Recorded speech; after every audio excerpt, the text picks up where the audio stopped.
I'm sure this is Africa. Africa is the only continent where this can happen because God has endowed Africa with all the resources that we need. Mention them all. Gold, copper, manganese, diamonds. The only thing that we don't have, of which I believe God has put it in us, it's the brains. Africa is the only continent that cannot think but has everything at its own disposal. One person utilizing all those vehicles, that fleet of vehicles, expensive vehicles for that matter. In fact, vehicles that Africa cannot even engineer. But all the resources that are used on those vehicles are coming from Africa.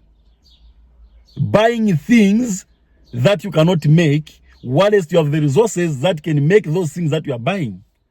Africa is the only continent that produces what it can't eat and eats what it can't produce. Sheer show of public shame. It's even made me to sweat.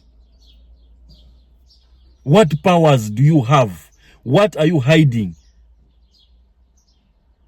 That is public embezzlement, public resource embezzlement, leadership of the old, leadership of the least qualified, and the leadership of thieves, kleptocratic leadership, gerontocratic leadership, and kakistocratic leadership. That is pure Africanism. It is a shame.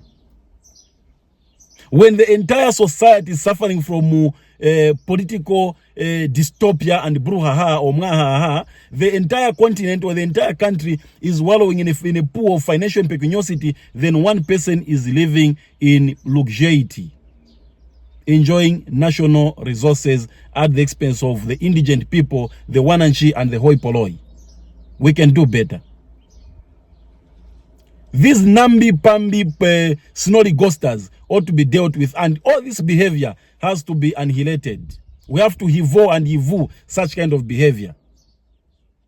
These people are just there to catching and chaching spondulics, wongas, and mazumas made for that poor person out there. That money that they are spending on that fleet of vehicles that needs fuel, that needs maintenance, and the people driving those vehicles need allowances. That money can be used productively to alleviate the livelihood of the people of that country or society, or let me say the continent of Africa at large.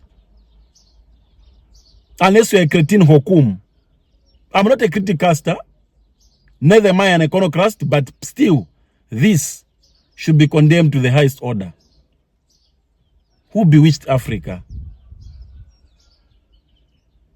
Father, forgive them, for they don't know what they are doing. In fact, the Bible said so. And indeed, we're able to see that the Bible said, my people perish due to lack of knowledge. This is perishing due to lack of knowledge. We can do better. And I believe we have the wherewithal and the panacea to do better. I rest my case.